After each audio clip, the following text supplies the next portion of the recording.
함께 읽은 본문의 말씀에는 내 형제가 라는 말로 시작을 합니다. 일반적으로 형제라고 하는 것은 같은 부모님 사이에서 태어난 사이를 말하지요. 형과 아우의 관계, 언니와 동생 관계를 형제라고 합니다. 마태복음 13장 53절부터 57절까지의 말씀을 보면 예수님께서도 요셉과 마리아 사이에서 태어난 형제들이 있었습니다. 그러니까 우리가 일반적으로 아는 바로 형제 관계이지요. 그런데 마태복음 12장 46절부터 47절에 보면은 예수님의 어머니와 그 형제들이 예수님께서 먼 곳에 가서 사역하시는데 그 사역하시는 현장까지 찾아간 것이 있었습니다. 왜냐하면 예수님이 귀신 들렸다는 소문이 들린 거예요. 그래서 예수님의 어머니가 걱정이 되어서 아들들을 데리고 큰아들 예수님이 있다는 곳에 직접 찾아간 것입니다. 이때 제자들이 예수님께 전해서 글자를 전해드립니다. 밖에 어머니와 형제들이 지금 찾아왔습니다. 그러자 예수님께서 뭐라고 말씀하셨느냐? 마태복음 12장 48절부터 59절까지 보면은 누가 내 어머니며 누가 내 동생이냐 이렇게 말씀을 하시는 겁니다. 그러시더니 예수님께서 설교 말씀을 이제 전하실 때 듣고 있는 성도들을 향해서 누구든지 하늘에 계신 내 아버지의 뜻대로 하는 자가 내 형제요, 내 자매요, 내 어머니라 이렇게 말씀을 하셨지요. 여러분 이 말씀을 많이 여러분 읽으시고 또 들으셨을 거예요.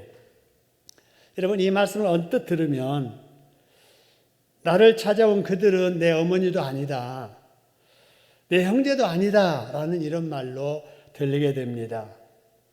여러분 예수님께서 그런 의미로 그렇게 말씀하셨을까요? 여러분 예수님께서 혈육의 부모관계, 형제관계도 부정하시는 이런 말씀을 하셨을까요? 예수님께서 말씀은 이렇게 하셨지만 그 속내의 뜻은 그게 아니지요. 여러분 우리가 잘 아는 피는 물보다 진하다는 말처럼 좋은 일이 있을 때는 주변 사람들이 먼저 나서지만 정말 굳은 일이 있을 때에는 그래도 형제 자매들이 먼저 나서서 문제를 해결하고 힘이 되어주는 것이 사실이지요. 예수님의 어머니와 형제들이 예수님에 대한 소문을 듣고 걱정이 되어서 사역의 현장까지 찾아간 것도 바로 이런 이유 때문입니다. 내 아들의 문제이니까, 너네들의 형제 문제이니까 우리가 가서 확인해보고 문제 있으면 해결하자. 여러분 이게 바로 인지상정이지요. 그런데 예수님께서 여기에서 말씀하시는 형제란 어떤 의미인가? 육신의 부모를 같이 둔 혈육의 관계만 형제 자매 관계가 아니고 혈육의 관계가 아니더라도 누구든지 예수님을 믿고 하늘에 계신 하나님 아버지의 뜻대로 살려는 사람은 영적으로 누구나 형제의 자매라는 사실입니다. 할렐루야. 여러분 그래서 성경에 보면은 특히 바울 서신에 보면은 형제들아 이런 표현이 많이 나옵니다. 내 사랑하는 형제들아, 나의 사랑하고 사모하는 형제들아 이런 말이 여러 번 나옵니다. 여러분 바울이 이렇게 부르는 사람들 중에는 평생 한 번도 만난 적이 없는 그런 사람도 있고요. 인종도 다르고 나라도 다르고 형편도 다르고 혈통적으로는 사돈네 8촌도 안 되는 남들이 대부분이었습니다. 그럼에도 불구하고 바울이 그들을 향해서 나의 형제라고 하는 이유는 그들이 복음을 듣고 예수를 믿어서 하나님의 자녀가 되었기 때문입니다. 할렐루야. 바울이 믿는 그 하나님 아버지를 그들도 예수를 믿어서 하나님 아버지라고 부르니까 영적으로 그들과 나 사이는 형제 관계다 이렇게 말하고 있는 거예요. 여러분 혈육의 피로 맺어진 관계보다 더 진한 관계가 예수님의 보혈로 맺어진 영적 형제 관계인 줄로 믿으시기를 소원합니다.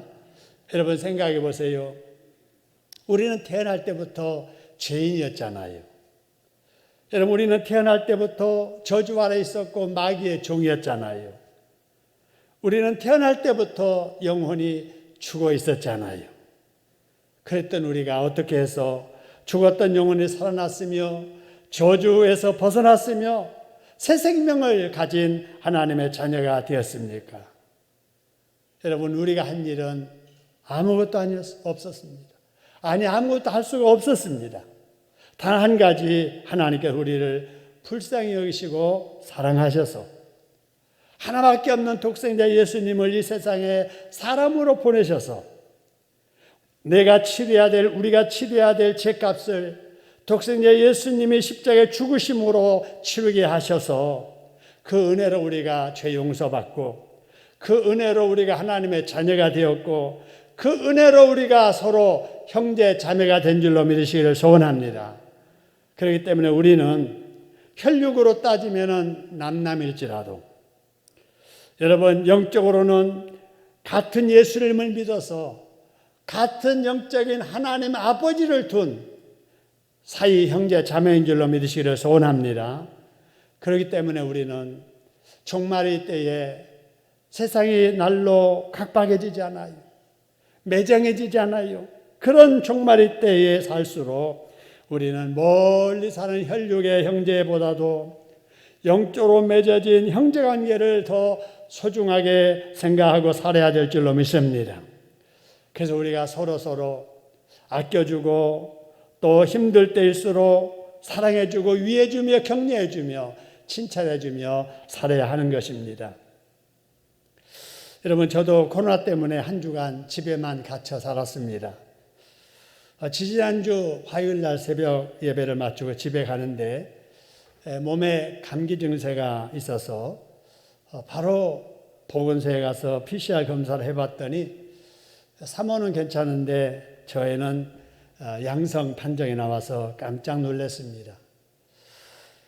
코로나가 유행한 이후로부터 혹시라도 나 때문에 교회에 어려운 일이 생기면 안 된다는 생각으로 그동안에 개인적으로 외출이나 외박을 한 번도 해본 적이 없었습니다. 조심했었지요.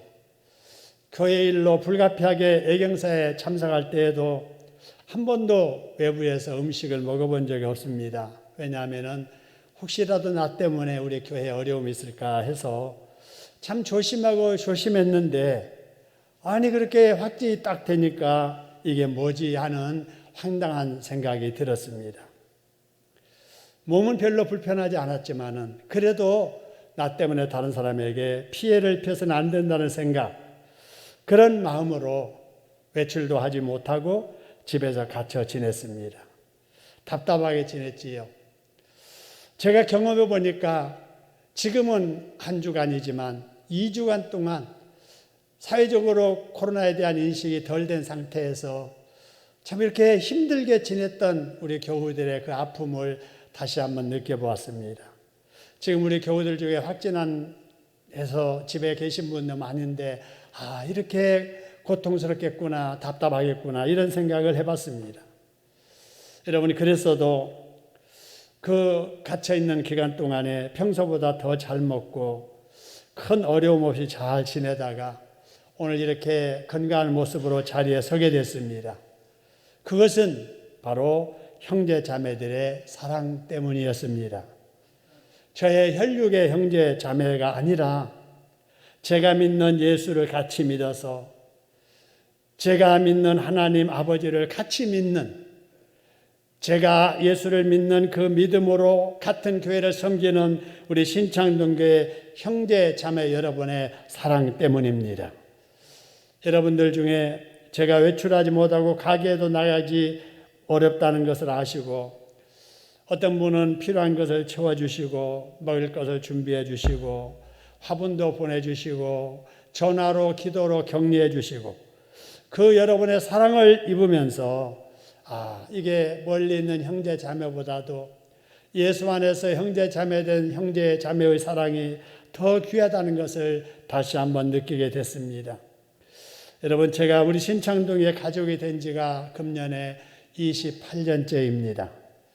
남태평양 선교를 위해서 파송받아서 선교지에서 8년 동안 사역을 하다가 원로 목사님 은퇴하시면서 제2대 담임 목사로 위임받은 지가 올해가 20년째입니다.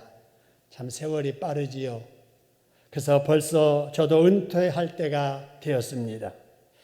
그동안 제가 선교 사역을 할 때나 담임 목회 사역을 하는 동안에 큰 대가 없이 이렇게 지내올 수 있었던 것은 전적으로 하나님의 은혜였고, 그 다음으로는 여러분의 기도와 형제 자매된 여러분들의 사랑 때문입니다. 할렐루야. 그런 은혜를 베푸신 하나님께 영광을 돌리고, 그동안에도 저를 부족한 중에도 아껴주시고 사랑해 주신 여러분께 박수로 감사를 드립니다. 감사합니다. 여러분, 영적으로 형제 자매가 이런 관계예요. 어려울 때일수록 위로해주고 힘이 되어주는 이런 관계. 세상 끝날까지 우리 모두 여러분 형제 자매된 사랑을 나누며 살 수 있기를 주님의 이름으로 축원합니다. 이제 여러분 다시 15절 말씀으로 돌아오지요. 자, 15절 말씀을 보니까 내 형제들아 라는 말씀을 하면서 내 형제가 뭐 하거든 그랬어요? 죄를 범하거든 그랬습니다. 여러분, 여기서 말하는 내 형제가 영적인 형제관계, 예수 믿어 구원받은 성도를 말한다면, 여러분 이 예수 믿는 성도도 살면서 죄를 범할 수 있다는 말이에요? 없다는 말이에요? 있다는 말이에요. 그죠? 예수 믿는 사람이, 구원받는 사람이 어떻게 그럴 수 있어? 그럴 수 있다는 거예요. 그죠? 예수 믿는 형제라도 실수할 수도 있고 잘못해서 죄를 범할 수도 있다라는 것입니다. 여러분, 왜 그런가? 여러분, 로마서 3장 10절의 말씀을 보니까 기록된 바 의인은 없나니 하나도 없다고 그랬어요. 이 세상에 허물 없는 사람 누가 있으며 죄 없는 사람이 누가 있겠어요? 야고보서 3장 2절에는 우리가 다 실수가 많은 사람들이다라고 하는 사실입니다. 우리가 이것을 서로 인정을 해야 됩니다. 아, 저분이 구원을 받았어도 집사이고 권사이고 장로이고 교역자여도 사람이기 때문에 실수가 있고 허물이 있을 수 있겠구나, 이런 걸 우리가 기억을 해야 된다라고 하는 사실입니다. 여러분, 그러면 교인 중에 이렇게 실수하고 죄 지은 사람이 있을 경우에 어떻게 해야 될까 하는 거예요. 자, 15절의 말씀 이어서 보니까 이런 말씀이 있습니다. 네 형제가 죄를 지어서 죄를 범하거든. 그 다음에 가서 그랬어요. 가서 찾아가라는 거예요. 누구하고 찾아가느냐? 너만 찾아가라는 거예요. 그래서 1대1로 들은 소문이 사실인지 확인해 보라는 거예요. 내가 보았던 그 일이 정말 사실인지를 가서 살펴보라는 거예요. 그리고 나서 맨 마지막에 뭐 하라 그랬어요? 권고하라 그랬습니다. 여러분, 여기 권고하라는 말은 책망하라라는 말과는 다른 말입니다. 그 헬라어에 보면은 엘렌코라고 하는 말인데, 이 말은 노출시켜라, 겉으로 드러나게 하라, 빛으로 가져오게 하라 하는 그런 뜻이에요. 그래서 무슨 일을 보았든지 들었든지 간에 그것이 사실인지를 1대1로 대면해서 한번 확인해 보고, 그 다음에 이어지는 말씀을 보면은 그가 그것을 인정한다면은 용서해 주어라, 덮어 주어라, 소문내지 말고 떠벌리지 말아라 라는 그런 말씀입니다. 여러분, 이렇게 하라고 하시는 이유가 뭔가? 왜 이 사람 저 사람 데리고 가서 물어보고 확인하라 그러지 아니하고 너와 그 사람만 상대해라 라고 하셨을까 하는 거예요.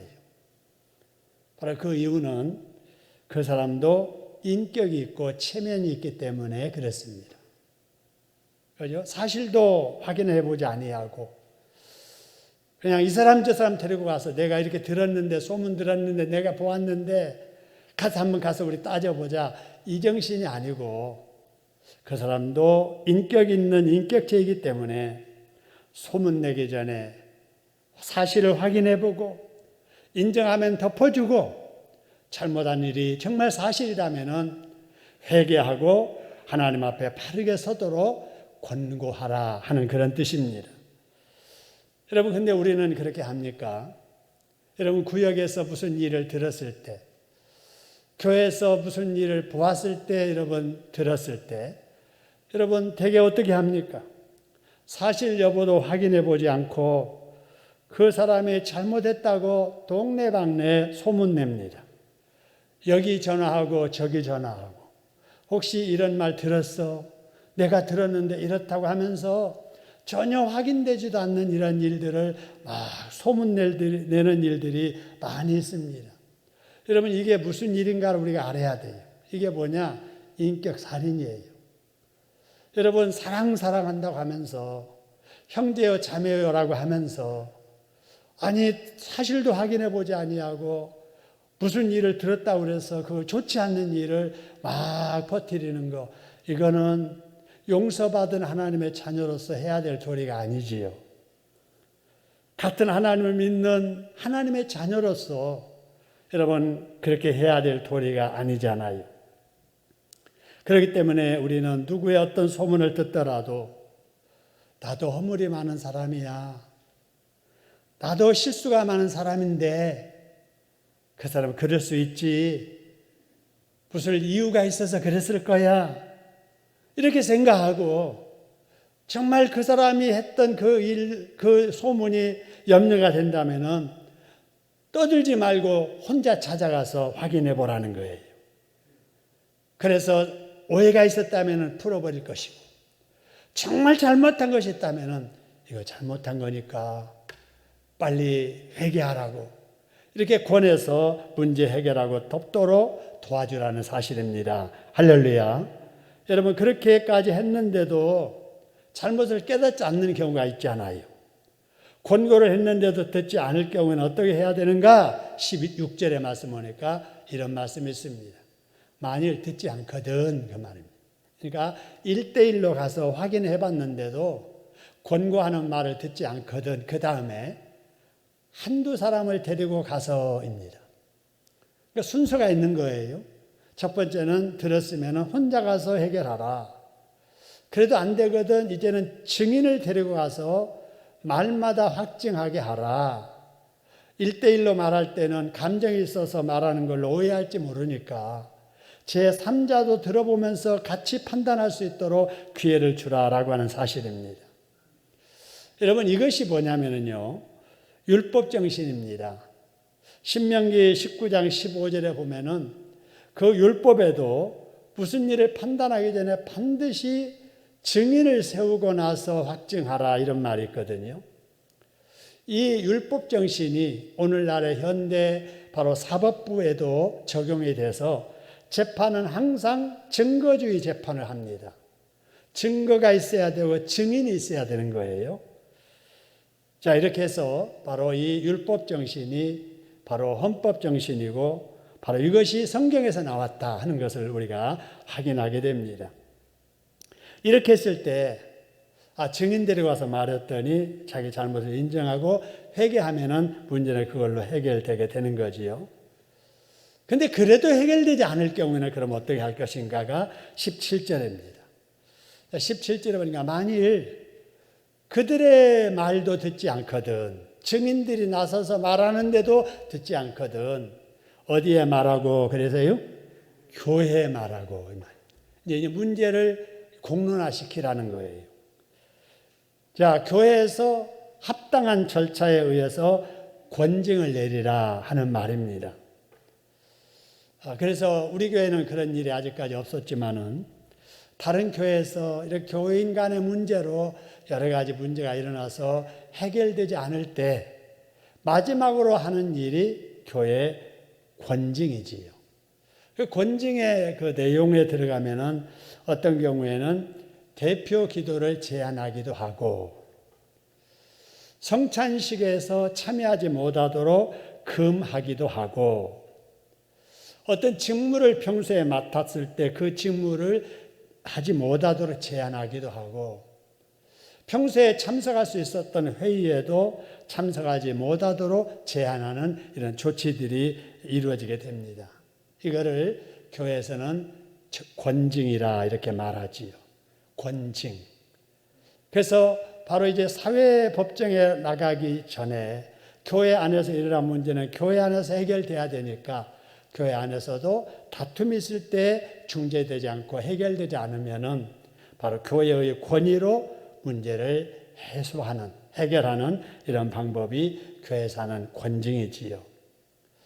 이런 권징이 내려졌을 때 일정 기간 문제없이 자숙하고 회개하면은 그 권징으로 내려진 모든 제한이 풀리게 되어서 회복을 하게 되고 복직을 하게 됩니다. 그런데 그렇게 해도 듣지 않는 사람들이 있을 수 있지요. 그죠? 교회에서 권징까지 내렸는데도 안 들을 때 어떻게 해야 될까? 17절입니다. 17절 이어지는 말씀 보니까 교회의 말도 듣지 않거든 뭐같이 여기라고요? 이방인과 세력같이 여기라 하는 것입니다. 여러분, 교회에서 내리는 권징도 무시하는 사람은 교인이라도 불신자처럼 대하라 하는 거예요. 다른 말로 출교시키라 하는 거지요. 여러분, 사랑하는 교회에서 아니 어떻게 회개하지 않는다고 출교까지 시키느냐 이렇게 생각할 수 있는데 여러분, 사랑에는 항상 법이 있고 질서가 있는 거지요. 그 법을 초월해서까지 모든 것을 다 수용하는 것이 사랑이 아니잖아요. 그래서 도무지 교회 내에서 내리는 어떤 일에 대해서 권위를 인정하지 않는 사람, 교인으로 대우하지 말라라는 것입니다. 여러분, 좀 심한 말씀 같이 느껴지지만 그 이유를 바로 다음 절인 20절에서 이렇게 말씀합니다. 보세요. 20절 보니까 두세 사람이 내 이름으로 모인 곳에는 누구도 그들 중에 있느니라 그래서요. 나도 그랬는데 나가 누구죠?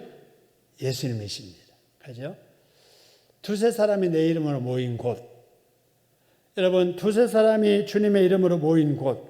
그것이 교회예요. 그 교회 공동체에는 항상 예수님이 함께 계신다. 이 말은 교회에서 이런 일로 인해서 공론화하고 어떤 결정을 내린 것은 바로 예수님이 그곳에 개입하셔서 예수님이 내리는 결정과 같다는 거예요. 그렇기 때문에 그 공동체에 속한 교인들은 교회의 영적 권위를 인정하고 교회에서 결정하는 것을 하나님의 뜻으로 받아들여야 된다라는 것입니다.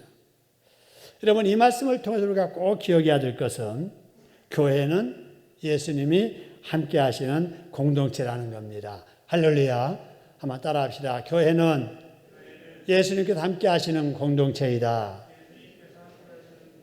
여러분, 바로 우리 중에 예수님께서 함께 하시는 줄로 믿으시기를 소원합니다. 자, 그래서 2번, 3번 계속 읽어보겠습니다. 시작. 교회에서 내린 결정은 예수님께서 내리신 결정이고 교회의 강단에서 선포하는 말씀은 하나님의 말씀이다. 할렐루야. 이거를 인정해야 되는 거예요. 강단에서 선포되는 말씀도 사람의 말로 들어버리거나 교회에서 결정한 것도 사람이 무슨 작전하고 또 이 어떤 생각을 나누어 가지고 내린 인간적인 결정으로 생각하고 거기에 대해서 거부하고 인정치 않는 이것은 아니라는 거지요. 그래서 우리의 신앙은 예수님께서 교회에 부여하신 영적 권위를 인정하는 데서 시작을 한다라는 것입니다. 여러분, 그럼에도 불구하고 요즘 이런 영적 권위가 무너지고 있는 안타까운 현실을 우리가 목도하고 있습니다. 교회 알기를 우습게 하는 사람들이 생겨나고 교회 안에서 내리는 결정이나 징계를 가볍게 여기는 이런 사람들이 생겨나고 있습니다. 그런 이 시대의 사람들에게 예수님께서 오늘 본문의 말씀을 통해서 주는 메시지 정리하면 이렇습니다. 첫 번째, 믿는 사람도 실수할 수도 있고 예수 믿어 구원받은 사람도 죄를 지을 수도 있다는 사실입니다. 여러분, 이거를 꼭 기억해야 됩니다. 이제 이 말씀을 내가 잘못하면서도 나를 합리화시키기 위한 말씀으로 우리가 오용해서는 아니 되고요. 다른 사람이 이렇게 잘못할 때 사람이기 때문에 그럴 수도 있겠다 이렇게 해야지, 그를 정죄하는 빌미로 삼아서는 안 된다라는 거지요. 자, 그 다음에 이제 주변에서 어떤 소문을 듣더라도 단정지어서 정죄하지 말라라는 거예요. 그 사람이 뭐 잘못했다 그러면은 아닐 거야 하는 쪽으로 우리가 생각을 해야지, 확인도 안 해보고 그 말대로 다 받아들여 가지고 그것을 좋지도 않는 말인데 이 사람은 저 사람이 이렇게 전하는 것은 인격을 살인하는 것이나 마찬가지다. 한 아버지를 둔 형제 자매로서는 그래서는 안 된다라는 것이지요. 세 번째로는 잘못한 사람이 정말 있거든 아무도 모르게 찾아가서 당사자에게 사실 여부를 알아보고 회개하도록 권고해 주어라 하는 것이지요. 이게 형제요 자매의 관계에서 할 수 있는 일입니다. 그런데 그래도 듣지 않으면 어떻게 해야 되는가? 임 무거운 사람을 증인으로 데리고 가서 다시 한번 권고해 주어라. 한 번 더 회개할 기회를 주어라 하는 거지요. 그래도 그것을 듣지 않거든 교회 마지막으로 알려서 공론화시켜서 교회에서 지도하도록 하여라. 근데 그래도 또 듣지 않으면은 그런 사람은 하나님의 권위를 인정하지 않는 사람이고 교회의 권위를 인정하지 않는 사람이니 불신자처럼 멀리하라라고 이렇게 말씀을 합니다. 여러분, 바로 이것이 잘못한 사람이 있을 때 그 사람을 어떻게 대할까에 대해서 가르쳐 주신 예수님의 교훈이십니다. 예수님께서 왜 어떤 문제가 있을 때 이렇게 복잡한 단계를 거치면서 일을 처리하고 하셨을까 하는 거예요. 바로 그것은 아무리 잘못한 사람이라도 정죄하거나 상처 주는 일이 있어서는 안 되기 때문입니다. 한 영혼이라도 상처 주면 안 되잖아요.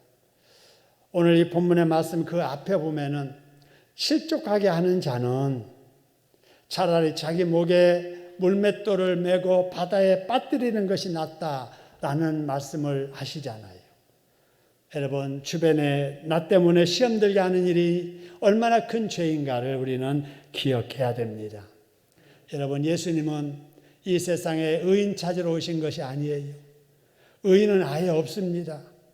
예수님이 이 땅에 오신 이유는 죄인을 불러 회개시키러 오신 겁니다. 할렐루야. 저도 죄가 많은 사람, 여러분들도 죄가 많은 사람, 그래서 예수님이 오신 거예요. 그 은혜로 우리는 용서받은 사람들이에요. 그렇기 때문에 아직도 어떤 행운이 있고 죄가 있어서 입에 오르는 사람이 있다 할지라도 우리가 단정지어서 나쁜 소문 뻗뜨리지 말고 정죄하지 말고 그도 내 형제요, 내 식구요, 내 교인이라는 그런 애증을 가지고 가서 조용히 권면하고 소문내지 않게 빨리 회개하기를 바라고, 그래서 잘못을 오히려 새로운 발전의 기회로 삼으라고 말씀을 하시는 겁니다. 여러분, 교회 안에서 가장 문제가 되는 것이 바로 이 말 때문이잖아요. 자유롭게 할 수 있는 이 언어를 가지고 하나님께 영광을 돌리고 사람에게 위로하고 격려하는 데 사용하지 못하고 오히려 남의 허물과 잘못을 뻗뜨리는 수단으로 사용된다면 이거는 언어의 복을 받은 우리가 할 일이 아니지요. 남의 말을 쉽게 하면 안 되고요. 남의 허물이라도 쉽게 전하면 안 됩니다. 왜 그래야 되는가? 여러분, 두 말씀만 보고 말씀을 정리하겠습니다. 마태복음 7장 1절에서 3절의 말씀 보니까 여러분 이런 말씀이 있습니다. 우리 같이 한번 읽어보겠습니다. 비판을 받지 아니하려거든 비판하지 말라. 너희가 비판하는 그 비판으로 너희가 비판을 받을 것이요. 너희가 헤아리는 그 헤아림으로 너희가 헤아림을 받을 것이니라. 어찌하여 형제의 눈 속에 있는 티는 보고 내 눈 속에 있는 들보는 깨닫지 못하느냐. 여러분, 들보 큰 잘못입니다. 근데 자기가 그렇게 큰 잘못을 안고 있으면서도 다른 사람의 있는 티 같은 그 허물과 잘못을 문제 삼고 뻗뜨리고 소문나고 흉보고 이렇게 하는 거 합당치 않다. 네가 그렇게 하면은 너도 그런 비판을 하나님께 받을 것이라 라고 말씀합니다. 이 말씀 꼭 기억하고 비판을 받지 아니하려거든 비판하지 말라. 이 말씀을 꼭 기억하시고요.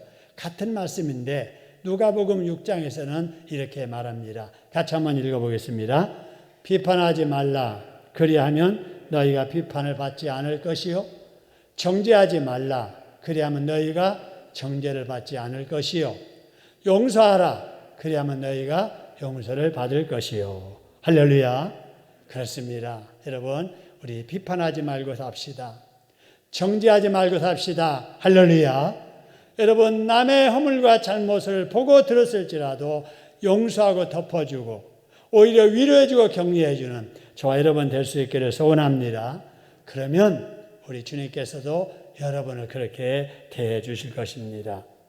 여러분, 이 어려운 때에 우리는 서로 사랑하고 서로 아껴주고 서로 챙겨주고 서로 세워주고 격려하는 우리 형제 자매들이 되어야 됩니다.